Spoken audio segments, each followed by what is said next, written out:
I am so excited to have Ofentse Mashudi in studio with TPN today. Ofentse, you come from 5 years at the Competition Commission as an antitrust law practitioner. Indeed.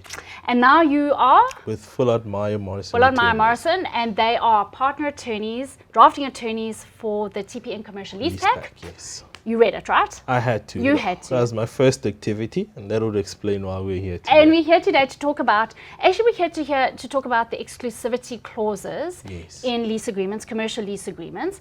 But before we do that, I thought I'd just set the scene. Q3 data for commercial tenants has just been released, and we know that 56% of commercial tenants are in good standing with their rent at the moment. I mean, that's up from 50% in Q2, so that's a good improvement, but not nearly as good as what it was in Q1, where 77% of tenants were in good standing with their commercial landlords. In line with that, what I want to share is this new hashtag that is trending at the moment, which is hashtag Pay in 30. And this hashtag Pay in 30 is 50 large businesses in South Africa have said, we are committing to pay our SME suppliers within 30 days. Fantastic, because large businesses are seeing the need and the spirit of engaging with their SMEs, paying them within 30 days and growing the economy. So in line with this, Ofentse, let's talk about the spirit of the Competition Act, particularly when it comes to these exclusivity clauses. Yes. So to put things into perspective, one might need to sort of explain where our competition laws come from and where we're going with them. So what the government is trying to do is they're trying to regulate business activity through legislation, in other words, through law. And what they've tried to do is they've understood that there are high barriers to entry that your SMMEs and black businesses face when they try to enter or participate into the mainstream economy, which they've been marginalized from doing so for quite a number of years now.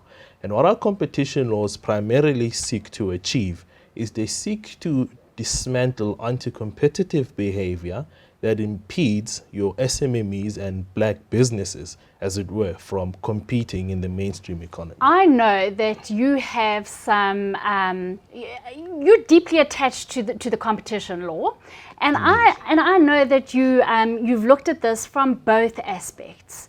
So if we can take a step back then and just address the reason why exclusivity clauses were entered into from the landlord and anchor tenant perspective way back when. Yes.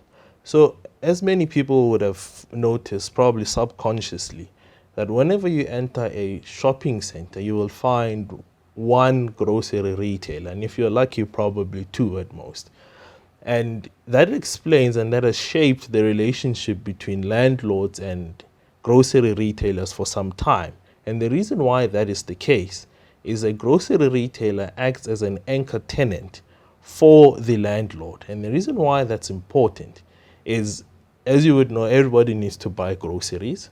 So everybody goes to a grocery store to buy their groceries there. So the grocery store acts as an anchor tenant for the landlord. Now, encouraging foot traffic. Yes, encouraging foot traffic into the store. Indeed. But the relationship between a landlord and a tenant doesn't necessarily start there. It starts when a developer wants to build a shopping complex somewhere, but he needs to ensure liquidity in his business, because shopping centers are in fact a business and you want to derive revenue from it. And in order to do so, you need financing to build the shopping center. Now, not a lot of people can fund building an establishment from their own pockets. And you would need to approach a financier, in other words, a finance house, to finance the project. Now, the first question any financier, any sensible financier would ask you is, how am I going to get my money back? And the reason why the relationship as we see it is the way it is your landlord or a developer would say, well, I have an agreement with supermarket X that they're going to come into my shopping center and I'm going to have a 30-year lease agreement with them. And the reason why that becomes very important is you can, as a developer, you can put up, number one, that long-term lease agreement as security to say to the financier, look, I have a 30-year lease agreement with supermarket X, and that means for the next 30 years, this guy is going to act as my anchor tenant in my establishment. And how that trickles down to ensuring the overall financial viability of the shopping center is through the use of exclusivity clauses, which forms the subject of our conversation today. And how that would work is, for example, Shoprite would say, if you want me to come to your shopping center, just know that I want to be the only one there. And the reason for... As a grocery store. As a grocery store, yes. And the reason for that is, as we have explained before, is I have certain investments that I also need to make as a grocery retailer. For example, I need to fit out the store, So I need to make sure that I get my return on investment, and I need to make sure that I'm the only one that's here, as it were. And the only way to do that is if I'm the only guy in this particular store and I derive as much revenue as I can. But how that also helps the entire store, or rather the entire shopping center, is where you have a whole host of other non-competing stores. It ensures a lot of footprint into the store. And where, for example, you have a shop that sells cell phones, and ideally you wouldn't find cell phones in a grocery store, and you have one shop that sells clothes, where you've come to buy groceries, then you remembered, I also need to get a cell phone. And you buy your cell phone from the next store, and you remember, I also need to buy a pair of jeans. Then you get into the next store, and then you buy your pair of jeans. But specifically what we're trying to prevent in exclusivity is the grocery store doesn't want a competing SMME butchery or liquor store or bakery in the same shopping complex. Indeed, and that's exactly what they're trying to avoid. Enter the Competition Commission and their report. Yes, in late 2019. In late 2019. So this goes back to the spirit of the Competition Act that we had described earlier. And what the Competition Commission said through its grocery retail inquiry is we have identified exclusivity clauses as a problem in the grocery retail market. It impedes other people from entering the mainstream economy because you have your established grocery retailers that consistently enforce their exclusivity clauses. And the reason why the Commission says that's a problem is, number one, you have an agreement that ought to subsist for 20 or 30 years, for example, and attached to that is the exclusivity clause.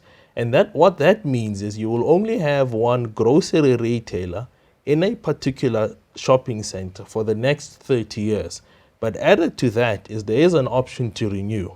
And it could be an option to renew for another 30 years. And it goes on and on and on and on and on. So it's not the length of the lease that's its question here.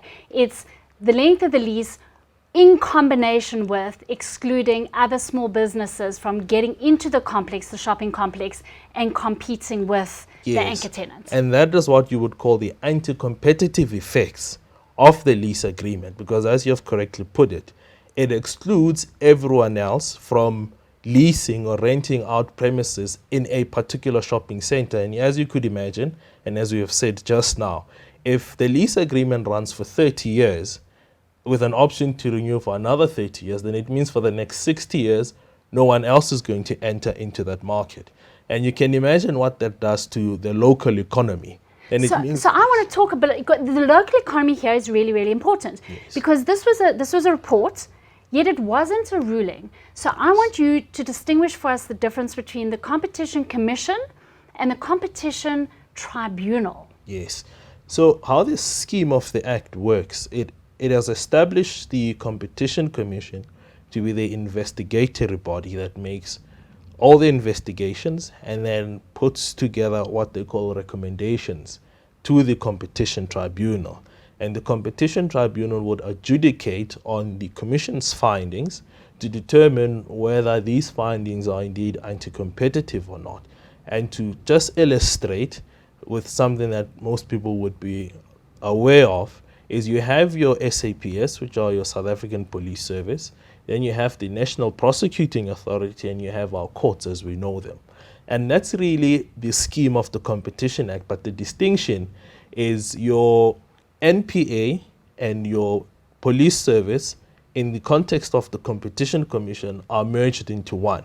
So the Commission would investigate and prosecute where they find anti-competitive behavior and would make the recommendations to the Competition Tribunal to say, well, this is what we have found and we want you to make a ruling on whether is this anti-competitive or not. And the significance of the consent agreements that we have seen.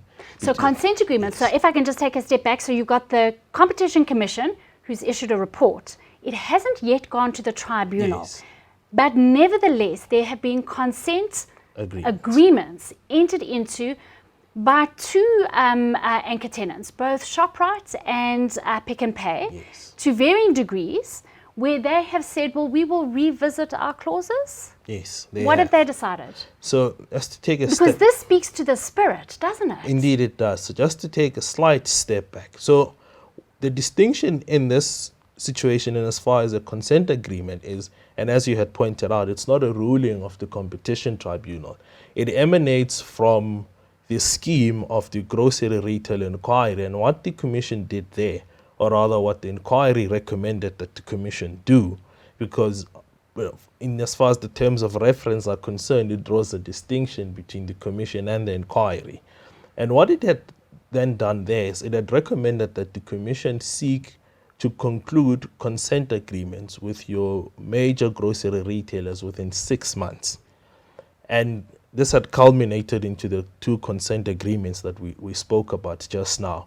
So where the Commission made its findings, it did not refer them to the Competition Tribunal and said, these are the problems that we have with the exclusive lease agreements, and we want you to make a particular finding.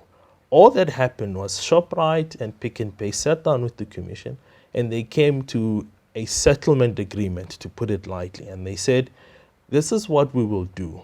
We will stop enforcing our exclusivity clauses in non-urban areas. Fantastic for small businesses. Indeed. In non-urban areas that are trying to get into the mainstream market within the shopping centres, yes. To sell product that may have been seen to compete, yes. With the grocery stores. And that's equally fantastic because what that does is, number one, it offers small businesses an opportunity to participate in the mainstream economy, but equally important is it creates job opportunities that we desperately need in this country.